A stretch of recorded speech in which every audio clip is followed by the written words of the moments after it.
तो हेलो दोस्तों, कैसे आप सब लोग। Welcome back to the other video.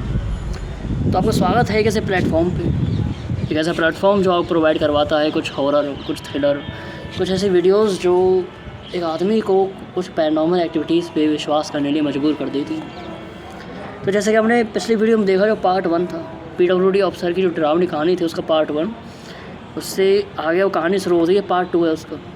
तो वीडियो आगे देखिए, मज़ा आएगा इस वीडियो में। तो यहाँ पे ये जो मुकेश है ना, ये राहुल को सब चीज़ बता देता है कि यहाँ पे क्या क्या हुआ था पिछले बीते हुए काल में। तो उसके बाद राहुल उन बातों से इतना डर जाता है, इतना भयभीत हो जाता है कि वो अपना कल से अपना घर छोड़ दे। वो डिसाइड करता है कि भाई मुझे अब ये इस घर में रहना नहीं है, इस गवर्नमेंट क्वार्टर में अब बिल्कुल भी नहीं रहना है। तो इसी के साथ गाइस अगले दिन वो अपना रूम जहाँ से चेंज कर लेगा। देखिए, समझने वाली बात ये है कि बिलासपुर जैसे शहर में, असल में एक बहुत अच्छा शहर है और बहुत ही महंगा शहर, उसमें घर ढूंढना इतना आसान नहीं है, मुश्किलें आती हैं। लेकिन देखिए, जो राहुल है ये स्ट्रगल करता है अपने जीवन में और तकरीबन 1 से 1.5 महीने मुकेश के घर पे रहता है ये। उसके बाद इसको अपना रेंट घर मिल जाता है, जहाँ पे रेंट पे हाउसिंग में मिल जाता है इसको। और इसी बीच उसकी जो वाइफ होती है वो प्रेग्नेंट हो जाती है। और उसमें ये होता है कि ये जो गोलू है ना, जिसका जिक्र मैंने पहले किया था, ये गोलू पैदा हो चुका है। असल में जो ये गोलू है, स्टार्टिंग थोड़ी बहुत प्रॉब्लम्स थी इसकी, लेकिन फिर बाद में सब नॉर्मल हो गया। प्रॉब्लम्स ये थी कि गोलू को भी स्लीप पैरालिसिस होते थे। वो देखो, बच्चा है, बच्चे को भी स्लीप पैरालिसिस होते हैं, समझिए इस बात को। तो अपना जैसे देखिए, उस गोलू को ये दिखाते हैं कि बड़े बड़े हॉस्पिटल्स, बड़े डॉक्टर्स के पास इलाज करवाते हैं, लेकिन वो सही हो जाता है। लेकिन इस बीच राहुल को ये बात महसूस होती है कि मैं उस घर में रहा था ना, तो उस घर के जो बैड इफेक्ट्स हैं वो मेरे पास भी आ चुके हैं, मेरे बच्चों पे भी प्रभाव डाल रहे हैं। और कहीं ना कहीं वो बैड इफेक्ट्स राहुल पे भी प्रभाव डाल रहे थे।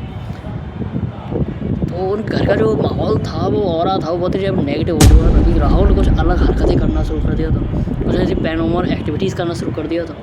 पूरा घर भयभीत हो गया था, उस घर की दशा ही बिगड़ गई थी बिल्कुल। इसी बीच वो देखते हैं उनके जो देखिए, हर परिवार में बूढ़े बड़े होते हैं अक्सर, तो उन घर में राहुल की माता जी थी, एक बूढ़ी माँ। तो वो कहती हैं कि देखिए, हम पंडित से कोई पंडित को बुलाते हैं और इसको अपने इस पे घर में हवन ववन करा लेते हैं। तो पंडित को बुलाया जाता है, पंडित अपना हवन करता है, सब चीज़ करता है, राहुल वहीं बैठा है, गोलू वहीं है। तो इसी बीच वो पंडित के कहता है कि आप सब जाइए, लेकिन राहुल की जो माँ है, वो जो बुढ़िया है ना, बूढ़ी है, उसको रोक लेता है और उसे रोक के कहता है कि देखिए माता जी, आपके बच्चे में राहुल के अंदर 4 आत्माओं का वास है, उसके अंदर 4 आत्माओं का वास। एक आत्मा वो जो बूढ़ी, जिसका जिक्र मैंने पहले किया था, और उसके 3 बच्चों जो कि पैरालाइज्ड थे, वो चारों की आत्माएं उस राहुल के अंदर आ चुकी थी। इतना भयावह दृश्य था वो। तो यहीं पर वो पंडित कहता है कि आपको ऐसा करना चाहिए, आप अपने गांव जाइए और अपने पितरों की सेवा कीजिए, पितृदान कीजिए, आप हमें पूजा पाठ करवाइए अपने गांव जाकर। वहीं से उनकी ज़िंदगी में बदलाव आने शुरू हो जाएंगे। असल में वो एक रास्ता बनेगा उनकी ज़िंदगी को ठीक करने का। तो ये देखिए, राहुल वैसे इन बातों में विश्वास नहीं करता, क्योंकि राहुल को नहीं पता कि उसके अंदर 4 आत्माएं हैं। राहुल को नहीं पता ये बातें, राहुल घर वालों को पता है, उनको महसूस होती हैं। लेकिन यहीं पर होता ये है कि वो जो राहुल की माता जी हैं, उनको कन्विंस करती है राहुल कि राहुल नहीं यार, ऐसा करना है, हमें गाँव में पितृ सेवा करते हैं, अच्छा रहता है, कोई संकट नहीं आएगा, बढ़िया रहता है। मतलब कन्विंस कर लेती है जैसे तैसे करके। शनाएँ बताती है कि कन्विंस कर लिया था। जो राहुल है फिर अपने बस से अपना गांव जाते हैं। बिलासपुर के अंदर एक गांव पड़ता है, लेकिन देखिए पालमपुर साइड है वो गाँव। मैं गांव का जिक्र नहीं बताऊँ, क्योंकि किसी प्राइवेसी हर्ट होती है, हम किसी प्राइवेसी बता नहीं सकते। गौर कीजिए इस बात पर। यहीं पर अपना गांव जाते हैं। गांव में ऑब्वियसली आप लोग जानते हैं कि गांव में सब 8 साढ़े 8 पीछे समथिंग अपना सब सो जाते हैं, सब आप सबको पता ही बात है। लेकिन सब अब रात के टाइम सब सो चुके हैं, करीबन 9:30 बज गए हैं रात के। और शनाया कोई पता नहीं क्या प्यास रखती है या फिर पानी पीने के लिए उठती है, वो बाहर आती है। गाँव में अक्सर जो पानी पीने की जगह होती है वो घर के बाहर होती है, घर में नहीं होती। घर के बाहर तुलसी है, तुलसी के पास में ही पानी की व्यवस्था होती है गाँव में।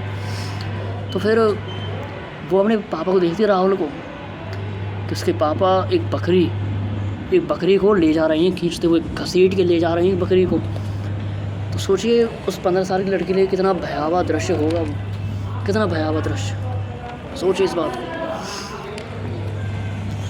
लेकिन शनाया इतनी समझदार थी कि वो कुछ ज़्यादा ओवर रिएक्ट ना करते हुए वो जाती है, अपने मम्मी के पास जाती है, दादी के पास जाती है, पूरी फैमिली को बताती है कि पापा ऐसा कर रहे हैं, राहुल ऐसा कर रहा है, बताती है वो पूरी फैमिली को। लेकिन वहीं पे फैमिली सब आती है, उसकी फैमिली देखती है कि राहुल बकरी को घसीट के लेते हुए जा रहा है। सब भयभीत हैं, सबकी देखिए, सबके रूह काँप उठी है। इतना भयावह दृश्य है, मैं सब जाहिर नहीं कर पाऊँगा उस दृश्य, इतना भयावह है। मैंने वो कहानी सुनी है और मैं कहानी का आपको सुना रहा हूँ। सोचिए अब आपको इतना भय लगेगा तो मुझे कितना भय लगा होगा उस टाइम। तो कहानी ऑब्वियसली हम आगे शुरू करते हैं। इसी बीच पूरी फैमिली राहुल को वहाँ से लाती है और बकरी को बचाती है, राहुल को वहाँ से। राहुल इसी बीच जैसी एक्टिविटीज़ करता है, चीखता है, चिल्लाता है, धक्का देता है उनको, मतलब बहुत ज़्यादा। खासकर गोलू, आप समझते हैं कि गोलू 2-2.5 साल का बच्चा है, वो उस बच्चे को फेंक देता है उसकी मम्मी से छीन के। मतलब कोई बाप ऐसा क्या कर सकता है? जब करेगा तो उसके बीच कुछ अंदर कुछ होगा, कुछ पैरानॉर्मल एक्टिविटीज़ हम, कुछ आत्माएं होंगी, प्रेतों का वास था उसके अंदर। आप में से कुछ लोग विश्वास नहीं करेंगे भूत प्रेत आत्माओं पे, लेकिन सब है। जब वो है तो ये भी है। और कीजिए इस बात। फिर यहीं पर पंडित उनके साथ आता है। कहते वही पंडित ऑब्वियसली वही कराएगा, जितने पूजा पाठ हैं तो पंडित उनके साथ आता है। वो कहता है कि हमें हवन अभी करना होगा, जितनी भी क्रियाकर्म है, जो पूजा पाठ हैं, जो बलि लगेंगी अभी लगेंगी। और वहाँ पे 4 बकरियों की बलि लगाई जाती है। 4 बकरियाँ, 4 कौवे और 4 कबूतरों की बलि।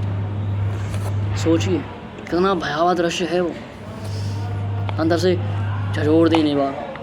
कुछ आत्माओं का वास हो गया था राहुल के अंदर, 4 आत्माओं का वास। उन आत्माओं के वास को काटने के लिए 4 बकरियां, 4 कौवे, 4 कबूतरों की बलि लगनी ज़रूरी है।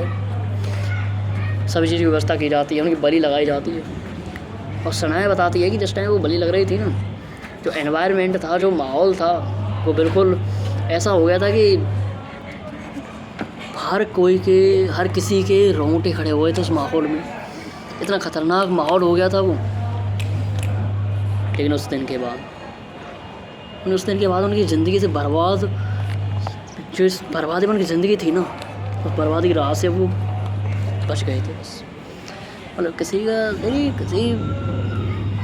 एक वो होती है, एक पावर होती है, नेचुरल पावर, उसकी ताकत होती है। तो कुल मिला के वो सब बचे थे। राहुल भी अब ठीक है, उनकी फैमिली, जैसे मुझे शनाया ने कहानी बताई थी, उनकी फैमिली अब भी ठीक है। और वहाँ पे होता ये है कि वो शनाया बताती कि भैया हमारी फैमिली में भी ये सिस्टम है कि हमारे जो पापा हैं ना, जो मैं जिसका जिक्र मैं बता रहा हूँ राहुल, वो अब भी कुछ अजीब हरकतें करता है, क्योंकि उसके मन में एक ट्रॉमा बन चुका है, एक ऐसी यादें बन चुकी हैं जो उसको जीने दे रही हैं ठीक से। अपनी फैमिली अब भी उस दर्द से नहीं निकल पा रही है। बहुत भयावह दृश्य है वो। तो यहीं पे इस कहानी का अंत होता है।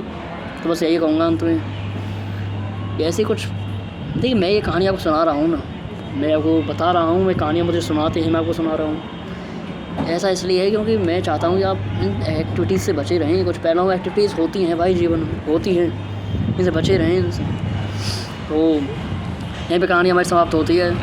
तो आपको कहानी अच्छी लगी हो तो इसे लाइक कीजिएगा, चैनल को सब्सक्राइब कीजिएगा और अपने भाई का सपोर्ट कीजिए कुछ ऐसी अच्छी अच्छी कहानियों के लिए।